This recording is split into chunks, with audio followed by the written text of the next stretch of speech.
Sans mon mari, je ne serais rien. Mes chansons, c'est lui qui les écrit. Et si je connais un peu mon métier, c'est encore à lui que je le dois. Salut à tous! Cet été, on a pu de nouveau voyager et j'en ai profité pour aller en Corse. Alors, je suis parti avec ma copine, on a fait le tour de l'île en 2 petites semaines, mais aujourd'hui on va se concentrer sur Porto, la réserve de Scordola et le canyon de Porcaraccia qui se trouve dans le massif de Bavela. Alors la première nuit on était à Calgatoggiore, on était à 1h30 de Porto, donc on est arrivé tôt le matin à Porto après 1h30 de route. C'est assez sinueux pour aller jusque là. Donc le matin nous avons pris un bateau avec la compagnie maritime Naveva. C'était 48 € par personne pour le matin aller faire la réserve de Scordola. On revenait passer l'après-midi à Porto. Et puis fin d'après-midi on reprenait un bateau direction les Calanques de Piana. Donc ici on part pour la réserve de Scordola avec un premier arrêt au petit village de Girolata. Petit village accessible uniquement à pied ou par voie maritime.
Voilà, après Girolata, nous reprenons le bateau en direction de la réserve de Scordola. C'était magnifique. C'est un endroit qui est protégé, donc interdit de se baigner, interdit de plonger, interdit de pêcher. Alors, petit moment d'histoire. Lors de notre visite, à un moment, on peut voir un rocher qui, vu sous un certain angle, ressemble au profil de Pascal Paoli. Je vous mettrai une photo. Mais qui est Pascal Paoli? Pascal Paoli, c'était donc un homme politique et un général corse qui a créé la Constitution corse, constitution sur laquelle s'est basée la Constitution américaine. Alors, après la réserve de Scordola, nous sommes rentrés en bateau jusque Porto. À Porto, on a été manger, on avait quelques heures devant nous avant le deuxième départ pour les Calanques de Piana. Donc on en a profité pour visiter Porto, sa tour génoise et sa plage. Donc voici quelques images pour vous illustrer tout ça.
Départ pour les calanques de Piana, donc c'était un trajet plus court que pour la réserve de Scordola, ça dure moins longtemps, c'était magnifique.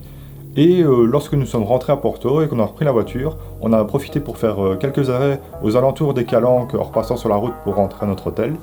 Et quelques images en drone qui font vraiment plaisir.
Réveil le lendemain, donc nous on se réveille à notre hôtel à Calgatogio et on devait partir en direction de Lévis. C'était un peu loin, mais c'est pas grave. Donc nous sommes passés dans les environs d'Ajaccio, on est descendu plus au sud, ce qui nous a permis de faire un tour à la tour génoise d'Isolella, ainsi qu'à la plage Mare e Sole. Donc sur la plage là on a fait du snorkeling dans la mer, on a vu des méduses, des oursins, plein de poissons, donc je vous laisse apprécier ces images.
Après cette petite étape, nous avons repris la route en direction de Lévis pour notre auberge, qui est notre prochain hôtel.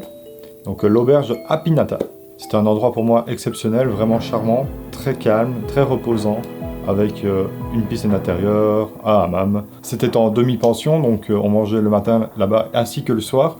Et le soir, c'était vraiment succulent. Sur nos hôtels qu'on a fait durant ce voyage, c'était notre préféré à tous les deux. Donc si vous passez par Lévis, je vous conseille cette auberge qui est vraiment géniale. Donc nous sommes arrivés un peu tard à l'auberge, hein. On a été vite prendre une douche, on a vite mangé. Puis on a repris le déjeuner avec nous pour le lendemain matin, car on devait se lever tôt. Car le lendemain matin, à 8h, nous avons rendez-vous au col de Bavela, donc c'est dans le massif de Bavela. Et on allait faire donc du canyoning au canyon de Pucarachia. Alors, c'était la première fois que je faisais du canyoning, donc c'était génial. Donc d'abord, on a commencé par un dénivelé de 300 mètres positif. C'était pas trop génial, mais c'était vraiment cool de monter comme ça dans un massif. C'est vraiment super joli tout autour. Et puis alors, on fait une descente avec une combinaison. Donc, descente dans des bassins naturels, mais avec des toboggans naturels. On a fait du rappel également, donc ça, c'était vraiment super chouette. Donc par personne c'est 65 €, on a fait ça avec Aqua Canyon. Donc le canyon de Pucarachia, c'est un des canyons qu'on peut faire, il y en a d'autres, donc ça dépend aussi de la difficulté que vous voulez avoir. Ici c'était un sportif quand même. Et alors il y a un truc vraiment sympa, c'est que le moniteur nous a proposé, c'était de louer des chaussures spéciales pour faire du canyoning. C'était une vingtaine d'euros je crois par personne. Bon, c'est peut-être un peu cher, mais en vrai j'ai pas niqué mes pompes, donc ça c'était génial. Et c'était vraiment top, c'était parfait pour... ça ne dérapait pas et tout ça, donc quand on fait du rappel dans une cascade ou quoi, bon bah c'est pas trop mal de pas déraper quoi. Donc c'était une expérience super. On a rencontré un couple de Français, William et Manon, des Bretons. Ils ont été vraiment super aussi, ils étaient super cool. Et alors surtout le petit merci à William du coup, pour ses vidéos en GoPro, parce que la mienne est tombée en rade à la moitié de la descente, j'avais plus de batterie. Et donc ça m'a fait 2 prises de vue, et donc merci à toi William si tu vois cette vidéo. Donc voilà, c'est bien beau de vous en parler et de vous dire que c'est génial et tout ça, mais voici quelques vidéos donc pour vous faire votre propre impression.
Voilà, la première vidéo sur la Corse se termine ici.